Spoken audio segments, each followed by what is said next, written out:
وَإِذَا قِيلَ لَهُمْ، اور جب ان سے کہا جاتا ہے تعالوا آؤ الی ما انزل اللہ والی الرسول، اس طرف جو کہ نازل کیا ہے، جو نازل ہوا ہے، جو نازل کیا ہے اللہ نے، والی الرسول، اور جو نازل ہوا ہے رسول اللہ صلی اللہ علیہ وسلم کی طرف.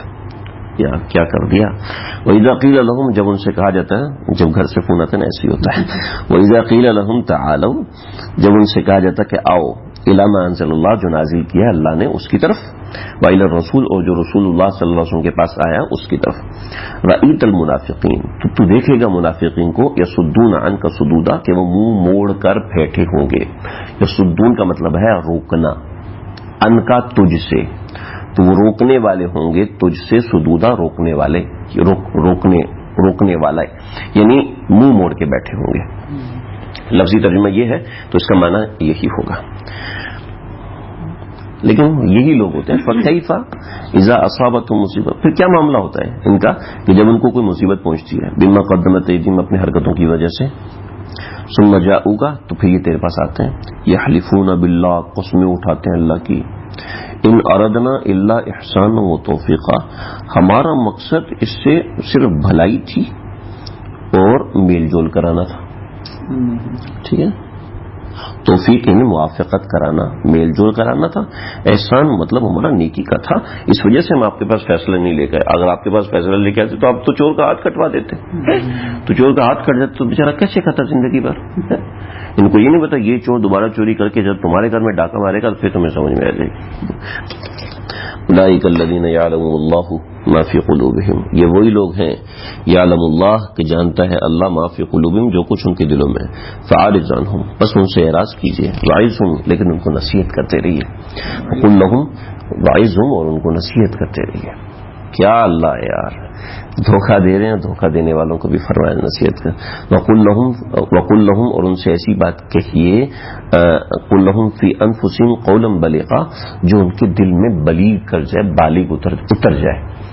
وقل لہم، اور ان کے کہیے ایسی بات، وقل لہم قولا بلیغا، ایسی بات کہیے جو اتر جائے، فی انفسہم، ان کے دلوں کے اندر. سے الفاظ اوپر نیچے ہوں گے ترجمہ کرنے کے لیے. ٹھیک ہے، وقل لہم، کہیے ان کو قولا بلیغا، اتر جانے والی بات، فی انفسہم، دلوں کے اندر. ٹھیک ہے، اور ہم نے وما ارسلنا من رسول، اور ہم نے جو رسول بھیجے ہیں، الا لیطاع باذن اللہ، وہ اس لیے بھیجے ہیں کہ ان کی اطاعت کی جائے اللہ کے حکم سے. اس لیے نہیں بھیجے کہ لوگ اپنی مرضی کرتے رہیں.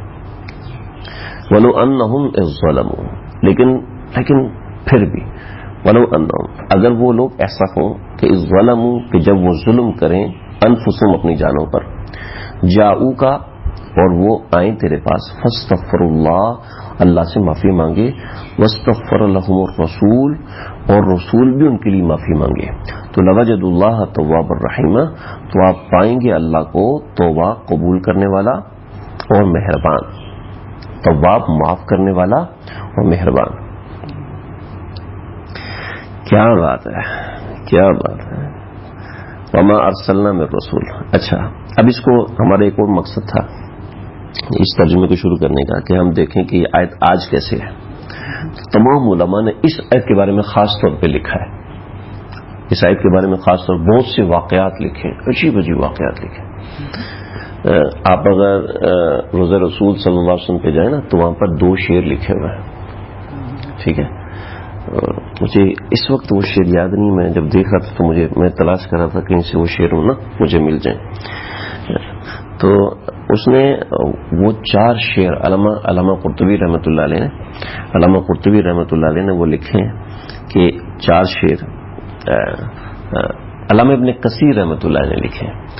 تو فرماتے ہیں کہ ایک بزرگ تھے، مجھے نام یاد نہیں آ رہا ان کا، وہ لیٹے ہوئے تھے تو ایک صاحب آئے اور آ کے نا انہوں نے یہ آیت پڑھی، وما ارسلنا من رسول الا لیطاع باذن اللہ، ہم نے رسول کو بھیجا ہے اس لیے کہ ان کی اطاعت کی جائے. ٹھیک ہے، اس لیے اللہ کو تو پتہ ہے اللہ کے نبی کا انتقال ہو چکا ہے، تو یہ آیت منسوخ کیوں نہیں ہے؟ قرآن میں لکھی ہے. اس کا مطلب یہ ہے کہ اس آیت کا وجود آج بھی ہے. اچھا، آپ کے ہمارے رسول کون ہے؟ آپ کے ہمارے رسول کون ہیں؟ رسول اللہ صلی اللہ علیہ وسلم. حضرت موسیٰ، عیسیٰ، حضرت ابراہیم تو نہیں ہے نا، وہ بھی ہمارے ہیں، لیکن ہمارے جن پر ایمان ہے، جن کا ہم کلمہ پڑھتے ہیں، تو وہ تو رسول اللہ ہے نا. تو ما ارسلنا من رسول لیطاع باذن اللہ، ہم نے رسول اللہ صلی اللہ علیہ وسلم کو جو بھیجا ہے اس لیے کہ وہ اللہ کی اطاعت، اللہ کے حکم سے ان کی اطاعت کی جائے. ولو انہم ظلموا، لیکن کیا ہوا کہ جب میں نے آپ نے انفسہم، جب اپنی جانوں پہ ظلم کر لیا، جاؤ کا تو نبی تیرے پاس آ گئے، فاستغفر اللہ، اور اللہ سے معافی مانگی روزہ رسول پہ بیٹھ کے، تو واستغفر لہم الرسول، اور رسول ان کے لیے استغفار کرتا ہے. ٹھیک ہے، تو لوجدوا، تو تم پاؤ گے اللہ کو تواب الرحیمہ، معاف کرنے والا اور بڑا مہربان. اچھا، ایک میں بڑی اہم بات بتا دوں، یہ جو مشہور ہے نا، ہم نے توبہ کی معافی ہو گئی، ٹھیک ہے، یہ غلط ہے. سمجھ رہے؟ توبہ اللہ کے حکم پہ موقت ہوتی ہے، یعنی یہ ہے کہ اللہ تعالیٰ کو معافی کرنے والا پائیں گے، یہ نہیں کہ معاف کر دیا، کرنے والا پائیں گے. ہاں، یہ نہیں کہ معاف کر دیا ختم سارے گناہ معاف ہو گئے. روایتوں میں سارے گناہ معاف ہو جائیں گے، یہ نہیں کہ معاف ہو گئے. ٹھیک ہے، تو میں نے اپنے استاد جی سے پوچھا، استاد جی بہت بڑے عالم دین ہیں، ہمارے اکابرین میں سے، وہ فرماتے ہیں اللہ کی قسم سارے کے سارے ایسے ہو جیسے ماں کے پیٹ سے نکلے. تو فرمایا کہ دین پر اضافہ ہے. بہت بڑے مفتی صاحب فرمایا دین پر اضافہ ہے. یہ نہیں کہہ سکتے کہ اللہ نے معاف کر دیا، ہم نہیں کہہ سکتے. اس لیے میں نے اشکال کیا تھا، یا آپ کو بیوی کا بھی دھمکیاں آ رہی ہوں گی، میں نے اشکال کیا تھا میں نے کہا حضرت مسئلہ یہ ہے کہ 3 صحابہ 50 دن تک ان کی معافی نہیں ہوئی، ہم 2 رکعت پڑھیں گے معاف ہو جائیں گے، اور یہ کیسے؟ ہمارا کس نے کہا معاف ہو جائے گا؟ ہم تو یہی سنتے ہیں زندگی بھر، یہی پڑھتے ہیں. ہمارے ہر جگہ مستقبل کا صیغہ ہے، ہر جگہ مستقبل کا صیغہ ہے، لہٰذا مطمئن ہو کے نہ بیٹھ جاؤ. کیوں؟ جو گناہ ہو گیا سب ختم؟ نہیں، مطمئن ہو کے نہ بیٹھو، ڈرتے رہو اندر سے. انشاءاللہ اللہ معاف کر دیں گے، اللہ بڑے غفور الرحیم، اللہ سے جیسا گمان کرو ویسا ہی ہوگا، اللہ معاف. لیکن یہ نہ سمجھو کہ ختم ہو گیا، ہو سکتا ہے میری کسی کوتاہی کی وجہ سے پھر ابھر آئے. وہ فرمایا ڈرتے رہو، مایوس کرنا مقصود نہیں ہے، لیکن یہاں پر بھی اللہ وجد اللہ، تم پاؤ گے اللہ کو تواب الرحیم. اس بات کو ذہن میں رکھنا. سمجھ رہے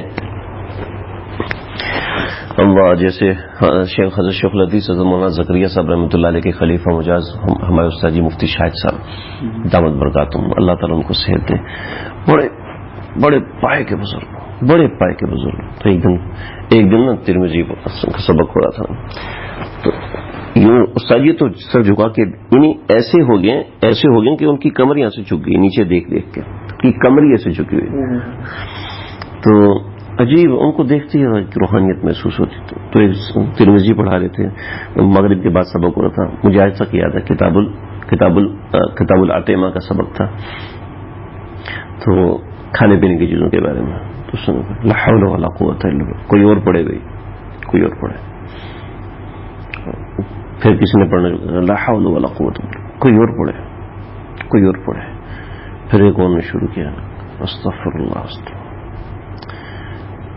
میں کیا کروں، بغیر وضو کے کوئی پڑھ رہا ہے، کوئی بد نظری کر کے پڑھ رہا ہے، مجھ سے نہیں پڑھانے ہوگا، کوئی اور پڑھے.